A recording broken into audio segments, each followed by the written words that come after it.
So ayan mga kalingap, bago nga namin matagpuan si Biancy ay hinanap muna siya ni Edu sa sentro ng daet. Kasi nag-gym ako kanina eh. Pasensya naman ha. Pasensya na kay Biancy. Kasi... Ano raw? Edu sa sentro ng daet. Kasi nag-gym ako kanina eh. Pasensya naman ha. Pasensya na kay Biancy. Kasi ayan. Hindi naman tala lagi-lagi oras-oras ang update eh. Pasensya na kay Biancy kasi hindi naman oras-oras is nakakapag-update. Oh! Humingi na siya ng sorry kay Biancy. Pasensya na. Humingi siya ng sorry kay Biancy o sa ating mga viewers? Oh, siyempre. Magtrabaho. Dahil hindi nga niya makontak si Biancy.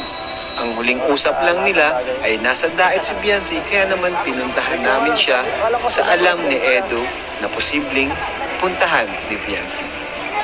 Bali, nag-gym siya, tapos nagtrabaho siya, kaya hindi siya masyadong, hindi siya nakapag-update, kasi hindi naman nga talaga daw oras-oras is pwede makapag-update. Tapos ang nakakatuwa dito, alam ni Edu kung saan pupuntahan si Biancy. Pero ang pagkakaalam lang niya is nasa diet daw si Biancy.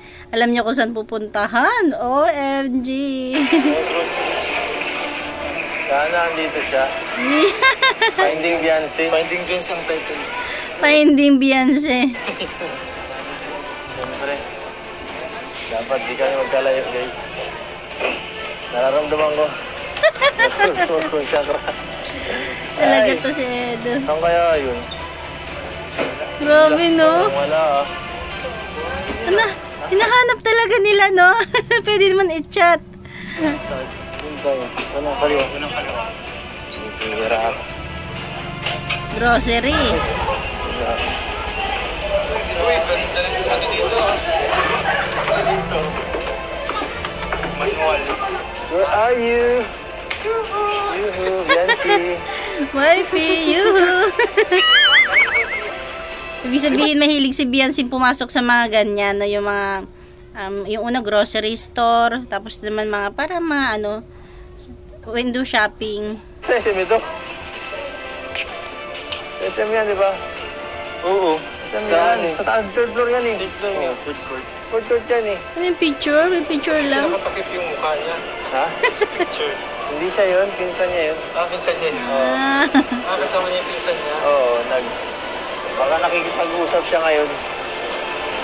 At pagkatapos nga ng paghahanap ay sa wakas, nakita rin namin si Biancy.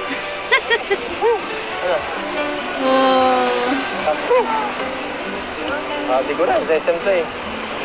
Finding Biancy. Yan po, kami na pong bahala. Tapos wala po kayo pagkain na eh. Sabi ko na eh, kumakain. Busog ka na, kung di na tayo pwede mag-dinner, date. Joke lang. Hindi tayo maglakad. Busog na si Biancy. Saan ka na pupunta? Sa inyo po. Sa bahay? Oo, chat na sana po. Sa bahay daw? Sa inyo po. Bahay? Oo, chat na sana po. Saan ka na pupunta? Hindi tayo maglakad. Saan ka na pupunta? Sa inyo po. Sa bahay? Oo, chat na sana po. Sa bahay daw? Ako sa inyo daw. Hindi po. Kay kuya na po na masasap po sana ako. Okay, sige. Matapos po po magkain. Ang ginawa mo dito? Magkain po. Kami ni... Bukod doon, anong lakad mo? Gusto mo samahan kita? Pauwi na po sana. Saan? Bahay niyo agad? Kaya ka na umuwi, andito ka na eh. Yes, sayang naman.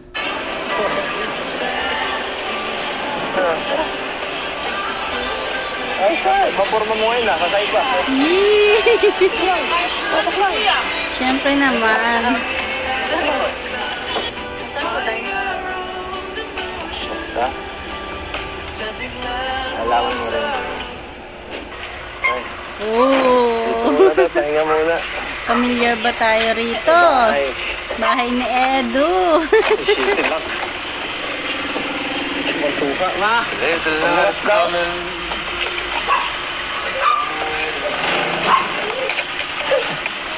Ikaw lang.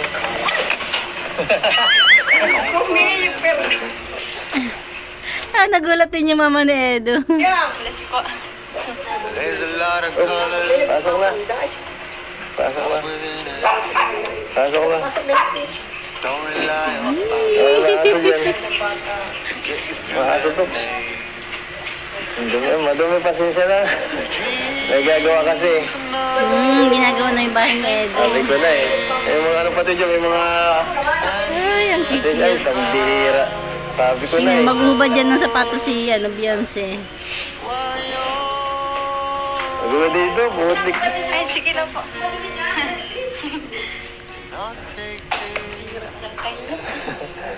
Wait ka nagbubad. Magulo dito, pasensya na, decor na lang. Ito lang, magulo dito. Sabi ni Beyonce, sanay man po ako nakapaa. Kasi 'di ba sa bahay nila, lagi talaga siya nakapaa. Kahit nga sinasabihan siya ni Edo na magtsinelas. Okay lang yan, nagsuot ka ng damo. Okay lang. At ano, naglinis ako paghapon, may nagpapalay sa taas. Ah, may kanin dyan? Ulam? Gutom na eh. Gutom na si Beyonce eh. Nakakain nga lang daw, 'di ba? Paghain natin, at ako. Bawal ito mapagutuman na eh. Dadabog ito. Ano gusto mo ulam? Para mahain na, mapaghainan na. Wala po kayo nagkain. Oo nga, seryoso naman ah. Bakit? Naiya po tuloy po. Okay lang yun, huwag kang mahiya. Huwag kang mahiya kay mama. Nakaka-conscious yun, no? Huwag ka na dito ano. Diba? Ano yun? Parang sa'yo, sa akin, sa'yo na rin. Alam mo yun. Baka gusto mo, magpahinga ka muna. Baka pagod-pagod ka pa. Kanina ka pa yata naglalayas doon ay labasan. Gusto mo matulog sa kwarto? Hindi naman. Pwede. Oh. Dalawang ano dyan, higaan sa kabila. Oh. Pwede sa kapatid ko. Ang bait na Edo, 'di ba? Kasi siguro iniisip niya na baka pagod si Beyonce, gusto magpahinga. Ayun, inaano niya yung kwarto, yung sa kapatid niya, kahit saan pahinga siya. Kailan parang ang sarap ng magpahinga ganyan, no? Kasi parang kahit paano ma-relax. Kaya lang bilang si Beyonce or sa katayuan ni Beyonce, nakakaya. Gamitin mo muna. Oo nga. Pag ginagabi ka, pwede ka makitulog dyan. Huwag ka mahiya. Ano ba? Para naman tong others. Hindi ka naman ibang tao eh. Pwede ka makapagsalita dyan. Habi kita, wifi kita. Ano? Feel at home, Beyonce. Ha? Po ko sa inyo. Kabahan ka saan? Kaya po kayo tayo. Ano kaya mo Kaya kay kay Tita mother. Ellen? Dapat nga mapagkilala ka eh. Mapagkilala ka pa. Huwag ka mahiya. Ano lang yan? Ha? Tutoy pa ako dyan. Sige nga. Kinakain ka pa yata dyan, oh. Busog na yun. Mahira. Alin? Huwag ka na po niyan kaya. Ang bait talaga ni Beyonce, no? Lumapit siya kay lumapit siya sa lababo kasi 'di ba? Kilala naman natin si Beyonce na talagang masipag. Sanay na sanay sa gawaing bahay, 'di ba? Halos siya na nga lahat ng gumagawa sa bahay nila kasi yung mama niya ayaw din niyang pakilusin, 'di ba? Kaya tingnan mo si Beyonce ngayon, ay ang bait. Dito ka na sa labas. 'Di ba? May mga ganyan talagang bata. Ang bait ni Beyonce, ang sipag. 'Di ba? Makikita mo talaga sa kabataan yung sanay kumilos, sanay gumalaw. Makikita mo rin yung hindi, parang talagang nakaupo lang, naghihintay lang pagsilbihan, no? Si Beyonce. Umupo ka na lang, huwag kang magtulong. Sige na po.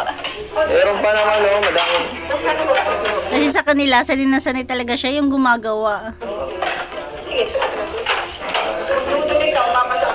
Papalakas, guys.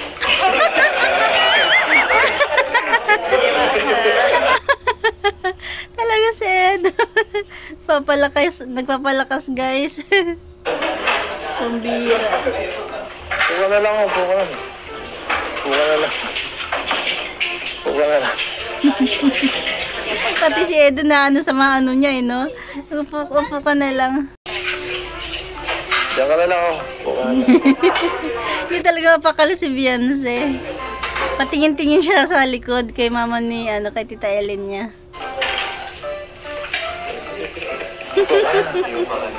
Parang gusto niya gawin yung ginagawa ni, mama ni Eds. Umubo ka na. Relax ka lang, wala namang nananakit dito. Wala na, bahay natin. Kasi kayo nagugas. Ha? Hindi na. Hindi ako nagugas. Sabi ni Biancy, hindi po kasi kayo naghugas. Tuloy si Mama Ellen yung naghugas. Kaya na ko pa dyan na hindi mapakali.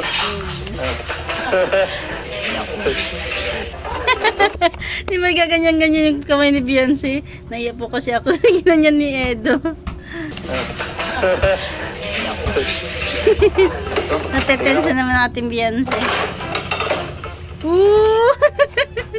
Nararamdaman talaga ni Edo. Medyo tensyonado ang ating baby kay Biancy kasi nga andun yung kagustuhan niyang tumulong kasi naiya siya. Tapos naramdaman ni Edo na hindi siya mapakali, parang kalma lang.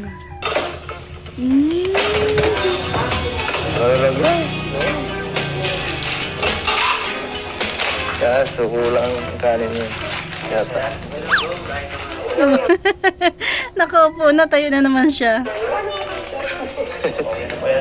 Hindi mo na nagsasara yung Ayaw niyang di ba nakaupo siya? Bigla siyang tumayo. dito ay sakto lang. Bahaw yan guys.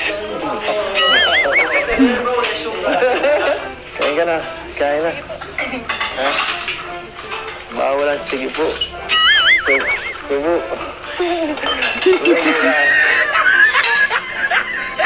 Ang nakakano dyan, di ba sabi ni Biancy, katatapos niya lang kumain, sinundukan siya ni Edo, ang dami pa.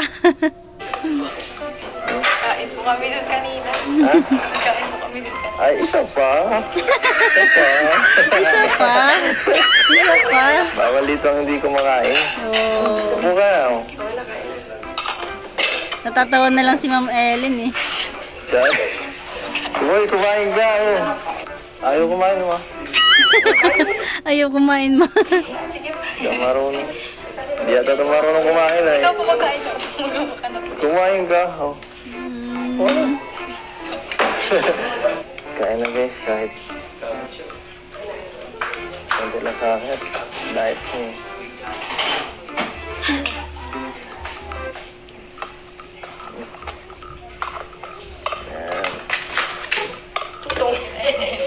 Ha?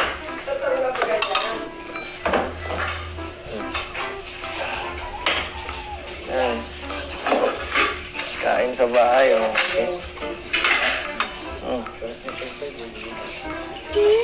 Ano? Natetense ang ating Biancy. Ano, titigan mo lang yan? Ha? O gusto mo, magpasubo ka pa. Kumain ka na, uy. Hindi ka tayo yung gawa mo dun, nakulong ito. Hindi yan magsasaraling subo sa iyo. Okay. Oh. Kakainin mo, susubukan kita.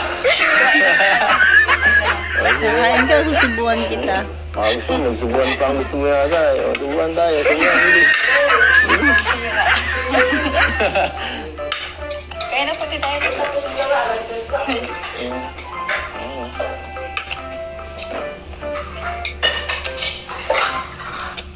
Huwag mo laruin yan. Pansin na pansin ni Edo yung kilos ni Biancy. Ano, ganyan lang ng ganyan si Biancy. Bakit? Ayaw mo ba? Ayaw mo ng ulam? Mabilis ako. Kaya na po. Busog po sabi ko ba yun. Ayaw daw. Ma, ayaw daw oh. Subo lang.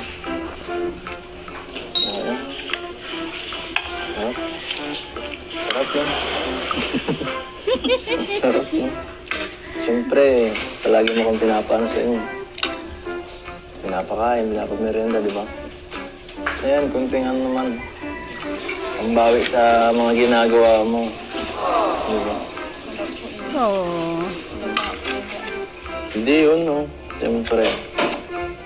Bihira mo lang yung mga ganong klase ng ano. Na-appreciate namin yun.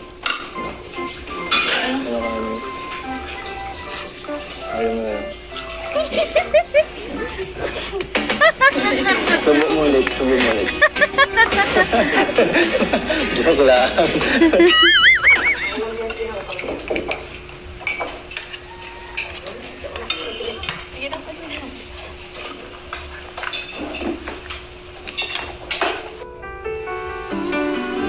Binabantayan siya ni Edo. Tama yan, lumayo-layo ng konti si Edo kasi hindi makakakain ng maayos si Beyonce.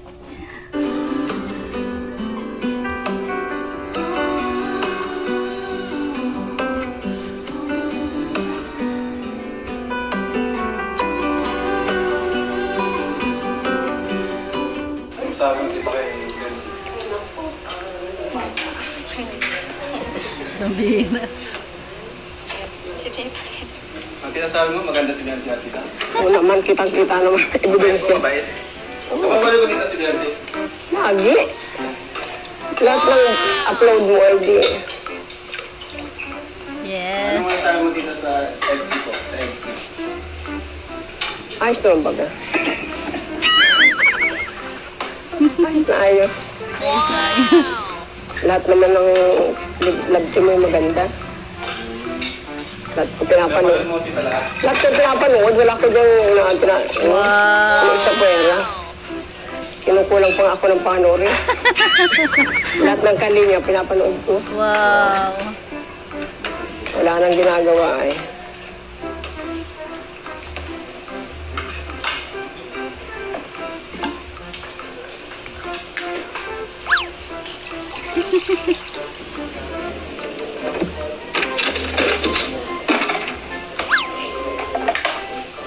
O kabait. Apo ka bait. O ka lang, Beyonce. O ka lang. Tita, mabait si Beyonce. Napanood ko. Kapag mabait naman talaga yan si Beyonce.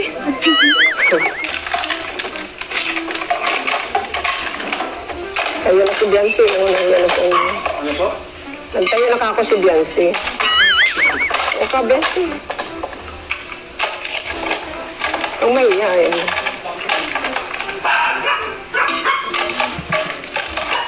Blooming si Beyonce lang tayo. Ha?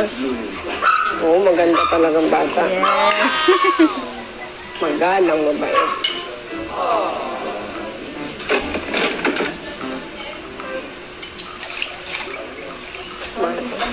Ay, bait ko din. Bawal daw magapagbisita. Nagagawa. Huwag na. Ay, hindi. Okay lang. Wala mo ginagawa dito. Sige na. Okay lang. Ay, Diyos ko. Tapos na din. Baka ano na muna kami? Sige. Tita, thank you, tita. Sige. Ano, kay si Beyonce.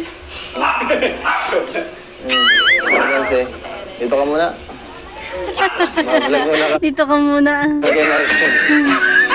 Vlog muna kami. Sige. Salamat po sa lahat. Pasensya po sa abala. Wala kami makainan. Ay.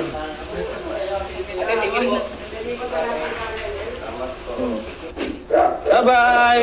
Bless na! Ano yung crush mo? Nasa bahay na sila ni Kalinga Prab. Beyonce, Naiya! Naiya, grabe! Naiya! Ayun mga kalingap at sinamahan po tayo ni Beyonce sa mission. Kauwi lang po namin. At ayan po, may bibigyan lang po kami kay Beyonce from Tita Nessie Francisco. Kay Beyonce po ito from Rodora. Ayan. Mga kalingap, mga damit to. Wow, di ba? Tapos, Beyonce, allowance mo. Ayan. Mula sa aming YouTube channel. Natin allowance si Beyonce. Tara, naghihintay si Eds doon. Uy, tara, naghihintay si Eds dun. Bye-bye. Grabe. Ito natin si Beyonce. Bye-bye! Oh, magmumotor lang sila kasi walang sasakyan eh. Pero paano yung box?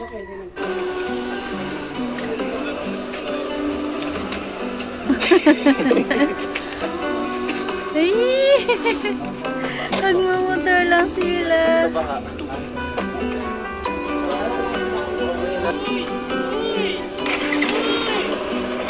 Uy. Bye-bye.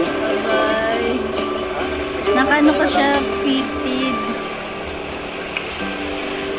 Bye-bye. Ingat. Ingat. Oh, ingat. Ibig sabihin, may kasama din sila. Oo nga naman, may kasama pa sila na may dalang box. Para pag pauwi ni Edo, may kasabay din. Di ba? Kasi ang dilim ng dinadaanan papunta kina Beyonce. Hawak Beyonce. Oh, ha? So yun mga kalingap, thank you so much po. God bless po sa inyo lahat. Bye-bye. O, diba? Sa tingin ko talaga may kasama sila Edo. Kasi yung box na para kay Beyonce, diba? Kung sakaling wala, okay lang din naman. Kaya lang, kawawa naman si Edo pagbalik. Walang kasama. Kasi nga, ang layo, diba? 1 oras daw yung biyahe. Pero pag nakamotor siguro, mas mabilis. Ayan lang, thank you for watching. God bless you all and Jesus loves you, diba?